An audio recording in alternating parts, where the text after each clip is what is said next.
আজকে বর্তমান জমানায় ভালো কথা বললেও শত্রুর অভাব নাই, কোরআন হাদিসের কথা বললেও কি ভাই শত্রুর অভাব নাই। কেননা কোরআন হাদিসের কথা বলতে গেলেই তো মনে করেন যে যার ভিতরে যে স্বভাবটা আছে তার গায়ে লাগবে, এটাই কি স্বাভাবিক।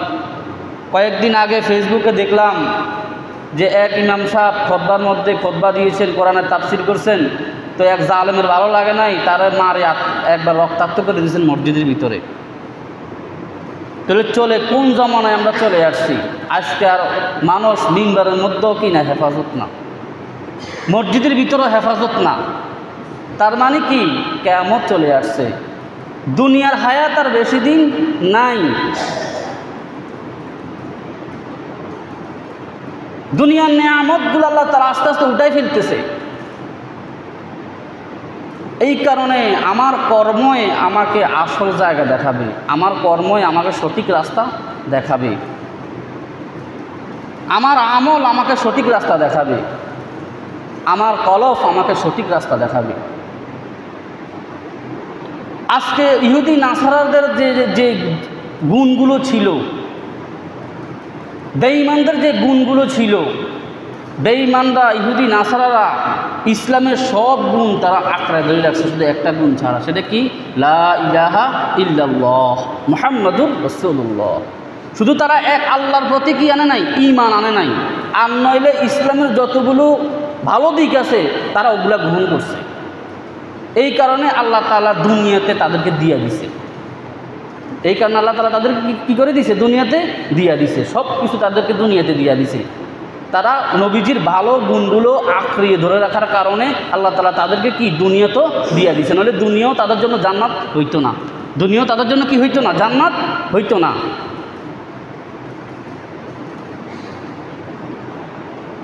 মুসলমান তো দুনিয়ার জন্য আসছে মুসাফির হিসাবে।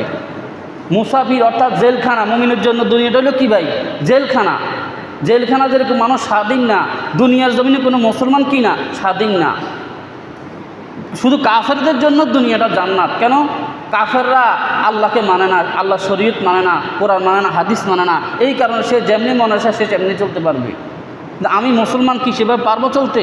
না। এই কারণে কাফেররা আল্লাহ নবী সাল্লাল্লাহু আলাইহি সাল্লামের ভালো ভালো দিনগুলো, ভালো ভালো দিকগুলো তারা আঁকড়ে ধরে রেখেছে। যেমন এক কাফেরের গুণ ছিল, সে সিরিয়ায় ব্যবসা করতে যাইতো, তো ব্যবসা করে যে টাকা লাভ হইতো ওই টাকাকে সে 3 ভাগ করতো। কয় ভাগ করতো ভাই? 3 ভাগ করতো। 3 ভাগ করে সে 1 ভাগ গরিব অসহায় এতিমদের মাঝে বিলাইয়া দিত। অত সে কী ছিল?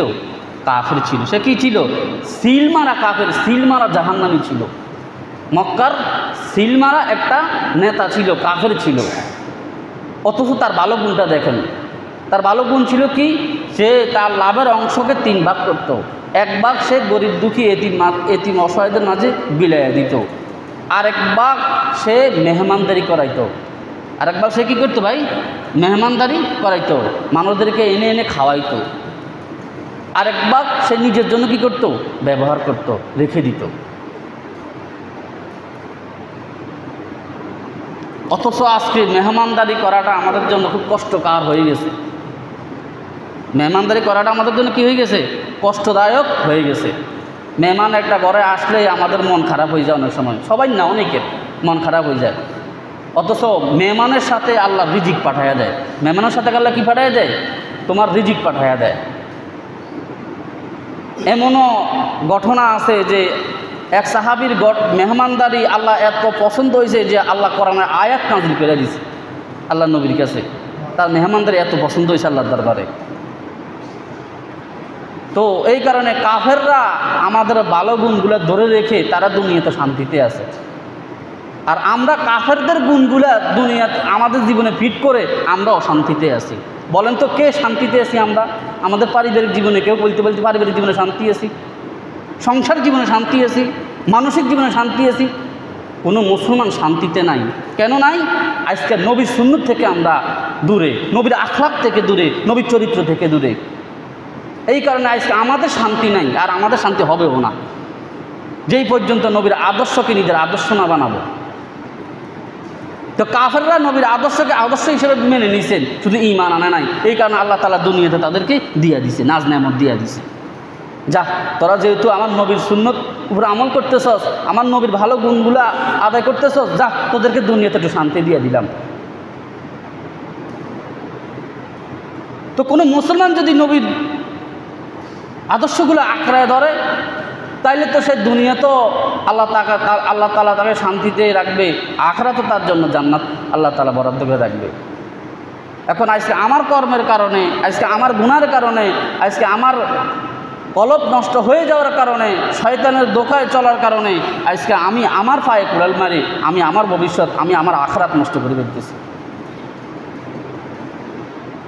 তো সম্মানিত হাজরিন, ওই কাফের এখন চিন্তা করছে যে আমি একটা ভালো মানুষ খাওয়াবো, আমি একটা কি মানুষ খাওয়াবো, ভালো মানুষ খাওয়াবো, আমার ইনকামের টাকা দিয়ে লাভ হয়েছে, আমি একটা ভালো মানুষ খাওয়াবো। সারা মদিনা তন্ন তন্ন করতেছে। আমি যে আয়াতটা তেলাওয়াত করছি না কিছুক্ষণ আগে সূরা ফুরকানের, এই সূরা ফুরকান আয়াতগুলো কেন নাজিল হয়েছে এই ঘটনাটা বলতেছি। এই ঘটনা এখন ওই কাফের চিন্তা করলো মদিনার মক্কার মধ্যে একটা ভালো মানুষ খাওয়াবো, আমি তাকে খাওয়ানো যায় রে। তখন সে সারা মদিনা সারা মক্কায় সে মদিনা ঘুরতেছে, একটা ভালো মানুষটা হইতেছে। ভালো মানুষটা হইতে হইতে দেখে যে মুহাম্মদুর রাসূলুল্লাহ সাল্লাল্লাহু আলাইহি ওয়াসাল্লামের মতো আর ভালো মানুষ কেউ নাই। কাফেররাও বুঝতো আমার নবী যে ভালো, কাফেররাও কি বুঝতো, কাফেররাও চিনতো আমার নবী যে ভালো, কিন্তু শুধু নিজের নেতৃত্ব টিকিয়ে রাখার জন্য নবীকে নবী হিসেবে মানত না। নিজের নেতৃত্ব টিকিয়ে রাখার জন্য নবীকে কি রাখতো না, নবী হিসেবে মানত না। নিজের ক্ষমতা ধরে রাখার জন্য আমি আরেকজনকে লিডার মানবো কেন, আমাকে 10 জনের লিডার মানবে, শুধু এই নেতৃত্ব টিকিয়ে রাখার জন্য তারা নবীকে নবী হিসেবে মানে নাই। আর নইলে তারা নবীকে ভালো হিসেবে তারা সার্টিফিকেট দিয়েছে, আল আমিন বলেছে, তারাই বলেছে নবীকে আল আমিন, তারাই বলেছে নবীকে বিশ্বাসী, তারাই বলেছে নবীকে সচ্চরিত্রের, তারাই বলেছে, তারাই সার্টিফিকেট দিয়েছে। অথচ তারাই নবীকে কি নবীর উপরে ঈমান আনা নাই। কেন আনে নাই? ক্ষমতার কারণে, ক্ষমতার লোভে, শেয়ারের লোভে, পদের লোভে। ভাই কথা বুঝছেন নাকি? কইছি কথাগুলো বুঝেন, অনেক গুরুত্বপূর্ণ কিছু কথা আলোচনা বলতেছি আমি সূরা ফুরকানের আয়াত থেকে। তো আল্লাহ পাক রব্বুল আলামিন দেখেন ঘটনাগুলো কোন দিকে যাইতেছে। ওই কাফের চিন্তা করলো তাহলে আমি একটা ভালো মানুষ খাওয়াবো রে। তখন দেখলো যে মুহাম্মদুর রাসূলুল্লাহ সাল্লাল্লাহু আলাইহি ওয়াসাল্লাম তো ভালো মানুষ আর কেউ নাই। আল্লাহ নবী মাঝে মাঝে ইউটিউবে সার্চ দিবা সাল্লাল্লাহু কি করেছেন, কালামুল মুলুকি এই চ্যানেলটিকে সাবস্ক্রাইব করুন। একটা আওয়াজ শুনবেন, মুঈদ খেয়াল রাখেন, উতবা ইবনে আবি মুঈদ ওই জালেমি চিন্তা করলো যে আমি ভালো মানুষ খাওয়াবো। আল্লাহ নবীকে দাওয়াত করছেন, ইয়া রাসূলুল্লাহ আপনি আপনার সাথীদেরকে নিয়ে আমার ঘরে 4টা ডাল ভাত খাইবেন, আপনার দাওয়াত। তা আল্লাহ রাসূল সাল্লাল্লাহু আলাইহি সাল্লাম দাওয়াত কবুল করলেন। আল্লাহ খুশি হয়ে গেছেন। আল্লাহ কি হয়ে গেছেন? খুশি হয়ে গেছে। কী রে, তুই আমার বন্ধুরে যে দাওয়াত করস, আমার বন্ধুরে যে ভালোবাসস, যা তোর একটু এহসান করলাম। আল্লাহ নবী সাল্লাল্লাহু আলাইহি সাল্লাম দাওয়াত খাইবার জন্য সাহাবায়ে কেরামদেরকে নিয়ে উতবা ইবনে আবি মুঈদের বাড়িতে চলে গেছেন। কথা বুঝেননি? কথা বুঝেননি ভাই? চলে গেছেন। চলে যাওয়ার পর উনি খাইতে বসছেন, খানা খাইতে বসছেন। এমন সময় আল্লাহ তাআলা নবীর জেহানের ভিতরে ঢেলে দিয়েছেন, বন্ধু কালেমার দাওয়াত দেন। সে আপনাকে দাওয়াত করেছে, আমি আল্লাহর কাছে ভালো লেগেছে, বন্ধু আপনি কালেমার দাওয়াত দেন। তখন আল্লাহ রাসূল বলতেছে, আবি ইবনে মুঈদ আমি তোমার বাড়িতে পেট পূজা করতে আসি নাই। তুমি যদি সাহাবী হও তাহলে আমি তোমার ঘরে তৃপ্তি সহকারে খানা খাইব। আর যদি তুমি সাহাবী, যদি তুমি আমার তুমি যদি কালেমা গ্রহণ না করো, তুমি যদি কালেমা না পড়ো, এক আল্লাহর প্রতি ঈমান না আনো, তাহলে তোমার ঘরে আমি খানা খাইব না, সাফ সাফ বলে দিয়েছেন। তো উতবা ইবনে আবি মুঈদ ইয়াকিন হয়ে গেছে যে আল্লাহর নবী যেটা বলছে সেটা হবেই হবে, অর্থাৎ আল্লাহর নবী খাবে না। আমি যদি এখন কালেমা না পড়ি তাহলে আল্লাহ নবী কি খাবে না। তারা জানে যে নবীর মুখ দিয়ে যেটা বলে সেটা সত্যিই বলে, সেটার কোনো লড়সড় আর হয় না। তখন সে বলল, তখন সে বলল, ইয়া রাসূলুল্লাহ, আপনি একটা দলের নেতা, আপনি একটা দলের নেতা, আপনি আপনার দলে আমাকে অ্যাটেন্ড করতে বলছেন, ঠিক আছে, এটা কোনো ব্যাপার না, আমি এখন পড়তেছি আশহাদু আল্লাহ ইলাহা ইল্লাল্লাহু ওয়া আশহাদু আন্না মুহাম্মাদান আবদুহু ওয়া রাসূলুহু। আমি মুসলমান হয়ে গেছি, আপনি খানা খান, আপনি নিষ্টেনশনে খানা খান, আমি কি হয়ে গেছি? মুসলমান হয়ে গেছি। যাক, আল্লাহ রাসূল খানা খাইছেন, এখন নেতা যে মুসলমান হয়ে গেছে, এত বড় একটা নেতা, এত বড় একটা মন্ত্রী মুসলমান হয়ে গেছে হঠাৎ করে, এখন সাংবাদিকরা কি বই থাকবো নি? অনেনা ইউটিউবার আছে, ফেসবুকার আছে, সেই সময়কার রেডি আসেন নি, সেই সময় কিন্তু কিছু কি আছিল, সাংবাদিক ছিল। কোনো নতুন খবর পাইলে সারা মক্কায় মক্কায় গলিতে অলিতে গলিতে ছড়াইতো, এখন সাংবাদিকরা অলিতে গলিতে ছড়াইতেছে উতবা ইবনে আবু মুআইদ মুসলমান হয়ে গেছে। তাজা খবর, তাজা খবর, গরম খবর, গরম খবর। উতবা ইবনে আবি মুআইদ বাপ দাদার ধর্মের মধ্যে চুলকালি মেরে মুসলমান হয়ে গেছে, তাজা খবর। যখন এই কথাটা যখন সারা মদিনায় কী হয়ে গেছে, ছড়াই গেছে, তখন এই উতবার কিছু বন্ধুবান্ধব আসেনি, আসেনি বলে উতবার বন্ধুবান্ধব কারা? বেলে মদিনার সবচেয়ে বড় জালেম জাহান্নামী, সিলমারা জাহান্নামী, যাদের ব্যাপারে আল্লাহ কোরআন আয়াত নাজিল করে পাঠাইছে, এরা সিলমারা জাহান্নামী। এরা হইল উতবার বন্ধুবান্ধব। কে?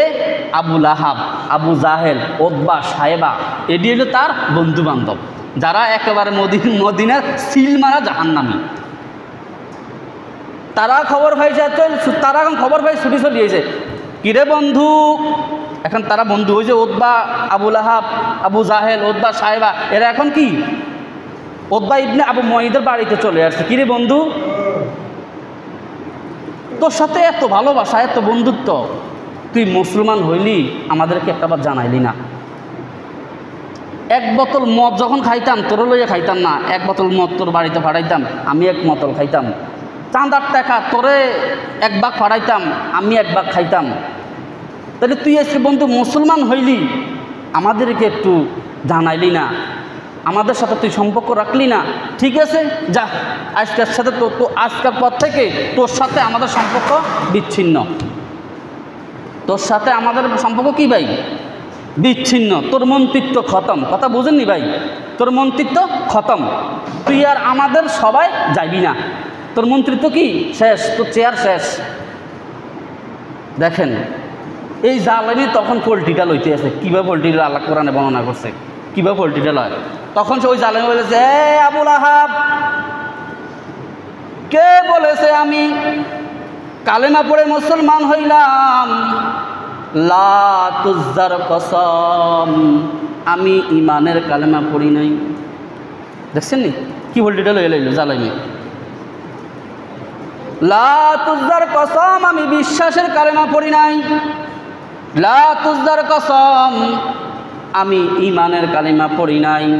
আবু লাহাব বলতেছে, তাইলে তুমি কিসের কালেমা পড়েছ?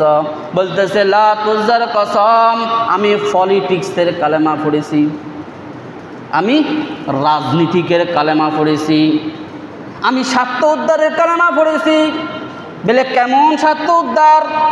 বলে মুহাম্মদ একদিন বলেছেন, আমার ঘরে যদি সে খানা খাইতে হয় তাহলে তাকে আমি কালেমা পড়তে হবে, কালেমা পড়লে সে আমার ঘরে খানা খাইবে, আর কালেমা যদি না পড়ি তাহলে সে আমার ঘরে খানা খাইবে না। তাইলে সে যদি আমার ঘর থেকে খানা না খাইয়া তার সাথীদেরকে নিয়ে চলে যায়, তাহলে আমি একটা নেতা মানুষ, আমার সম্মান থাকিনি, আমার সম্মান তো নষ্ট হয়ে যায়। এই কারণে আমি রাজনীতিকের কালেমা পড়েছি, আমি স্বার্থ উদ্ধারের কালেমা পড়েছি, আমি পলিটিক্সের কালেমা পড়েছি। এই কারণে কিয়ামত পর্যন্ত অনেকে রাজনীতিকের কালেমা পড়বে, কিয়ামত পর্যন্ত অনেকে রাজনীতিকের টুপি মাথায় দিবে, কিয়ামত পর্যন্ত ওই উতবার চরিত্রের মানুষগুলো কিয়ামত পর্যন্ত থাকবে। কথা শুনে রাখেন ভাই, আল্লাহর কোরআনের ফয়সালা, কোরআনের আয়াত নাজিল হইব একজনের উপরে। কয়জনের উপরে? কোরআন কি এখন নাজিল হইব? কথা বলেন, কোরআন কি এখন নাজিল হইব নি? কোরআন নাজিল তো শেষ, 1500 বছর আগে তো কি নাজিল শেষ, এখন আর কি কোরআন নাজিল হইব? হবে না। তাহলে কোরআনের একটা মজেজা হলো কি, যে আয়াত নাজিল হবে একজনের উপরে, কিন্তু আসামি হবে কোটি কোটি, আসামি হবে কি কোটি কোটি। যেমন উতবার উপরে সূরা ফুরকানের যে আয়াতগুলো নাজিল হয়েছে, ওই উতবা ইবনে আবি মুঈদের যে খাসালত, যে চরিত্র, যত মানুষের ভিতরে থাকবে সব মানুষ ও একই শিকড়ে বাঁধা, একই আয়াতের শিকড়ে কি বাঁধা। কথা বুঝছেন কি কইছি? তখন উতবা ইবনে আবি মুঈদ বলল, মুহাম্মদ যদি আমার ঘরে খানা না খাইয়া চলে যাইতো তাহলে আমার মন্ত্রিত্ব থাকতো না, আমার সম্মান থাকতো না। এই কারণে আমি রাজনীতিকের কালেমা পড়েছি। দেখেন না, অনেকে দেখবেন কিয়ামত পর্যন্ত আল্লাহ তাআলা বলেন এই উতবার চরিত্রের মতো কিয়ামত পর্যন্ত মানুষ থাকবে। দেখেন না, অনেকে ভোট আসলে নামাজের পাবন্দি বাড়ায় দেয়, তাই না মানুষ বলবে আমি নামাজি, আমাকে ভোটটা দিবে। কথা ঠিক না? তাহলে কিয়ামত পর্যন্ত একদল মানুষ রাজনীতিকের নামাজ পড়বে, কিয়ামত পর্যন্ত মানুষ রাজনীতিকে দাঁড়িয়ে রাখবে, কিয়ামত পর্যন্ত মানুষ রাজনীতিকের লেবাস গায়ে দিবে, কিয়ামত পর্যন্ত মানুষ রাজনীতিকের কালেমা পাঠ করবে। আল্লাহ তাআলা ঘটনাগুলো বর্ণনা করে শোনাইতেছে হাবিবকে, ও বন্ধু আপনি জানাইয়া দেন। তখন সে কি পলিটিটা লইল, লা তুজ্জার কসম, আমি ইমানের কালেমা পড়ি নাই, আমি বিশ্বাসের কালেমা পড়ি নাই। তখন ওই তার ভিতরে যে একটা খবিশ আছে, ওই খবিশে বলতেছে ঠিক আছে, তুমি যে ইমানের কালেমা পড়ো নাই, তুমি যে বিশ্বাসের কালেমা পড়ো নাই, এটা আমরা বুঝবো কেমন করে, এটা আমরা বুঝবো কেমন করে। তখন ওই জালেমে বলতেছে, উতবা ইবনে আবি মুঈদ বলতেছে ঠিক আছে, তাহলে তোমরা বলো আমি কি কাজ করলে তোমাদের বিশ্বাস হবে যে আমি ইমানের কালেমা পড়ি নাই, কি কাজ করলে তোমরা বলো। তো ঠিক আছে, তোমাদের আমরা একটা পরীক্ষা দিই, তুমি এখন যাইয়া যদি আল্লাহর নবীর গালের মধ্যে যদি থুতু নিক্ষেপ করতে পারো তাহলে আমরা বুঝবো তুমি স্বার্থের কালেমা পড়েছ। বলেন না নাউজুবিল্লাহ। কোন নবীর মুখের মধ্যে থুতু নিক্ষেপ করতে বলছে এই জালেমে? এই জালেমেও তার প্রস্তাবের সঙ্গে সঙ্গে রাজি হয়ে গেছে। যেই নবীর চেহারার দিকে তাকাইলে আল্লাহ, যেই নবীর চেহারার দিকে তাকাইলে ক্ষুধা নিবারণ হয়ে যায়, যেই নবীর চেহারার দিকে তাকাইলে আল্লাহ তাআলা বান্দার গুনাহ মাফ করে দেয়, যেই নবীর চেহারার দিকে মহাব্বত নিয়ে তাকাইলে আল্লাহ তাআলা আরশের দরওয়াজা খুলিয়া দেয়, যেই নবীর নাম মুখে লইলে ইবাদত হয়ে যায়, ওই জালেমে ওই নবীর মুখে থুতু নিক্ষেপ করতে বলে, ওই জালেমে কত বড় কপাল পড়া, আবার তার কথায় রাজি হয়ে যায়। ঠিক আছে, এখন তারা দলবল নিয়ে চলতেছেন, নবীর মুখে থুতু নিক্ষেপ করবে। আল্লাহর নবী তখন বসে আছেন, আল্লাহ নবী দেখতেছে উতবা ইবনে আবি মুঈদ আসতেছে। আল্লাহ রাসূল দূর থেকে উতবা ইবনে আবি মুঈদকে দেখে আল্লাহর নবী মুখ আগায়া আগায়া কথা বলে ইস্তেকবাল জানাইতেছে। আল্লাহর নবীর মনে তো কোনো দুশ্মনী নাই। আল্লাহ নবী ভাবছে কি, হয়তো কালকে একলা মুসলমান হয়েছে, আজকে হয়তো দল বল নিয়ে বন্ধু বান্ধব নিয়ে একসাথে মুসলমান হইতে আসতেছে। আল্লাহর নবীর মনে তো কোনো হারামি নাই, কিন্তু ওই জালেমে তো দুশ্মনী নিয়ে আসতেছে, ওই জালেমে তো হারামে নিয়ে আসতেছে। ওই জালেমে যখন আসতেছে আল্লাহর নবী মুখ আগায় আগায় কথা বলতেছেন, ইস্তেকবাল জানাইতেছেন সাহাবী। কিন্তু যখনই কাছাকাছি চলে আসলেন, ওই উতবা ইবনে আবি মুঈদ আল্লাহর নবীর মুখের মধ্যে থুতু নিক্ষেপ করে দিলেন। আল্লাহর নবী বেদনার কান্না শুরু হয়ে গেছেন। আল্লাহর নবীর কলজা ভাঙা টুকরা টুকরা হয়ে গেছে। আল্লাহর নবী কান্না শুরু করে দিছে, কিলে রে, কালকে না তুই কালেমা পড়া মুসলমান হইলি, আজকে আমার গালের মধ্যে থুতু নিক্ষেপ করে তুই বুঝি জাহান্নামের টিকিট কিনা নিলি। আল্লাহর নবী কান্না শুরু করে দিয়েছে। আল্লাহর নবী বেদনার কান্না শুরু করে দিয়েছে। আল্লাহর সহ্য হয় নাই। আল্লাহর সঙ্গে সঙ্গে জিবরাইল আলাইহিস সালামকে বলে, ও জিবরাইল, যাও আমার বন্ধুকে সান্ত্বনা দাও, আমার বন্ধু যেন না কাঁদে, আমার বন্ধুকে সান্ত্বনা দাও। জিবরাইল আলাইহিস সালাম এসে বলতেছে, ও পয়গম্বর, আল্লাহ আমাকে পাঠাইছে, আপনি কাঁদবেন না, আপনার কান্না আমার আল্লাহর সহ্য হয় না, আপনার কষ্ট আমার আল্লাহর সহ্য হয় না। ও পয়গম্বর, আপনি ওই দিনের কথা স্মরণ করেন। তখন আল্লাহ তাআলা আয়াতগুলো নাজিল করেন। বিসমিল্লাহির রহমানির রহিম। ওয়া ইয়াউমা ইয়া'আদ্দুল যালিমু আলা ইয়াদাইহি ইয়াকুলু ইয়া লাইতানি ইত্তাখাযতু মা'আর রাসূলি সাবিলা ইয়া ওয়াইলাতা লাইতানি লাম আত্তাখিযু ফুলানান খলিলা। ও বন্ধু, আপনি কাঁদবেন না, আপনি ওই দিনের কথা স্মরণ করেন যেই দিন এই জালেমে যেদিন এই জালেমে আসামির কাঠগড়া আমার সামনে দাঁড়াবে। ও বন্ধু, ওই জালেমে সেদিন কি বলবে জানেননি? আল্লাহ বন্ধুরে সান্ত্বনা দিতেছে। বন্ধু কষ্ট পাইছে, কাঁদছে, বন্ধু কান্না শুরু করে দিছে, নবীর গায়ে থুতু নিক্ষেপ করছে, আল্লাহ রাগ হয়ে গেছে। আল্লাহ এখন ওই উতবা ইবনে আবি মুঈদের উপরে আল্লাহ আয়াতগুলো নাজিল করে বন্ধুকে সান্ত্বনা দিতেছে। বন্ধু, আপনি কাঁদবেন না, আপনি ওই দিনের কথা স্মরণ করেন যেই দিন এই জালেমে কিয়ামতের কঠিন মুসিবতে, কিয়ামতের কঠিন ময়দানে আমার সামনে আসামি এসে দাঁড়াবে। আর কি বলবে আপনি জানেন বন্ধু? ইয়া ওয়াইলাতানি। তখন সে বন্ধু কি বলবে জানেননি? তখন সে নিজের হাত নিজে কামড়াইয়া খাইতে থাকবে, নিজের কলিজা ছেড়ে চাবায়া খাইতে থাকবে, আর বলবে, হায় আমার ধ্বংস,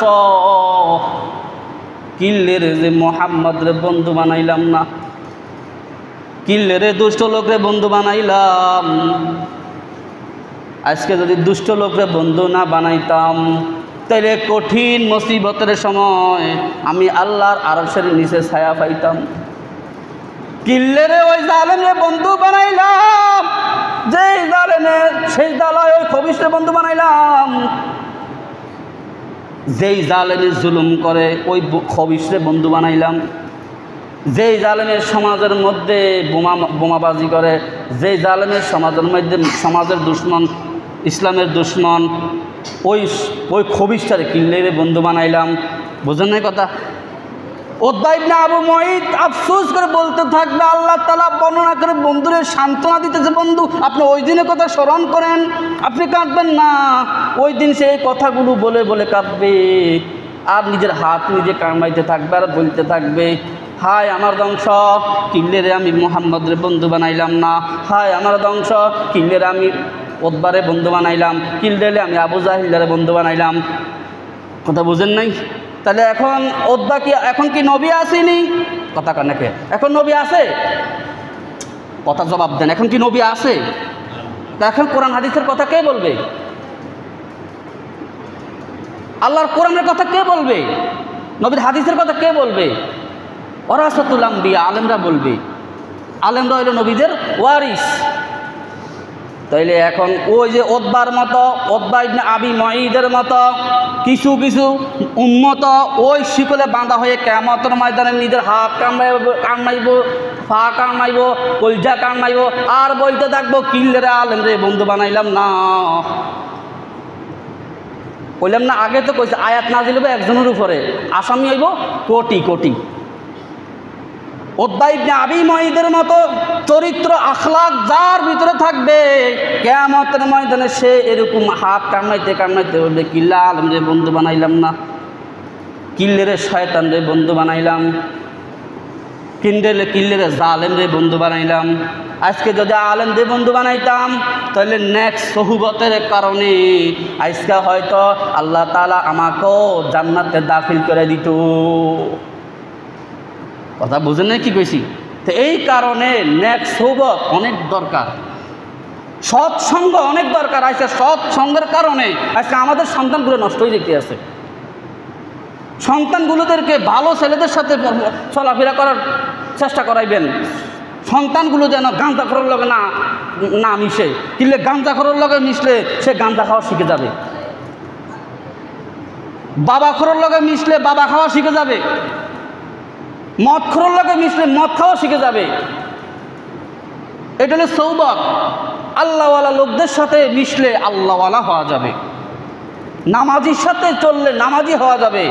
নেককার লোকের সঙ্গে চললে নেককার হওয়া যাবে। এটা হলো সৌবত। এই কারণে আমার সন্তান কার সাথে চলে, আমার সন্তান কার সাথে শোয়, আমার সন্তান কার সাথে মিশে, কার সাথে আড্ডা দেয়, আমি পিতা হিসেবে এটা খোঁজখবর রাখা আমার জরুরি দরকার। কারণ আমি আমার সন্তানকে ভালো শিক্ষা যদি না দেই, ছোটোবেলা থেকে ভালো শিক্ষা যদি না দিই, ভালো সুন্দর পরিবেশ যদি না দিই, তাহলে এই সন্তান আমার অবাধ্য হবে, এই সন্তান সমাজের অবাধ্য হবে, এই সন্তান সবার জীবনে কাল হয়ে দাঁড়াবে। আমরা নিজেরাও চেষ্টা করব ভালো মানুষদের সাথে চলাফেরা করার জন্য, নামাজি লোকদের সাথে চলাফেরা করার জন্য, নেককার লোকদের সাথে ভালো সম্পর্ক রাখার জন্য। কেননা এই সম্পর্ক আমাকে কোথায় নিয়ে পৌঁছাবে মরার পর এটা বুঝে আসবে। কথা বুঝেন না কি কইছি? আল্লাহ পাক রব্বুল আলামিন আমাদেরকে এই কথাগুলোর উপর আমল করার তৌফিক দান করুক এবং বেশি বেশি করে নেক আমল করার তৌফিক দান করুক এবং আল্লাহ পাক রব্বুল আলামিন আমাদেরকে নেককার লোকদের সাথে সম্পর্ক রাখার তৌফিক দান করুক। আমাদেরকে আল্লাহ তাআলা দুষ্ট লোক থেকে হেফাজত করুক, দুষ্ট লোকের সঙ্গ থেকে আল্লাহ তাআলা আমাদেরকে হেফাজত করুক। সকলে বলেন আমিন। যারা সুন্নত পড়েন নাই ৬০ টাকা সুন্নত পড়ে নেন। ওয়া আখির দাওয়ানা আনিল হামদুলিল্লাহি রাব্বিল আলামিন।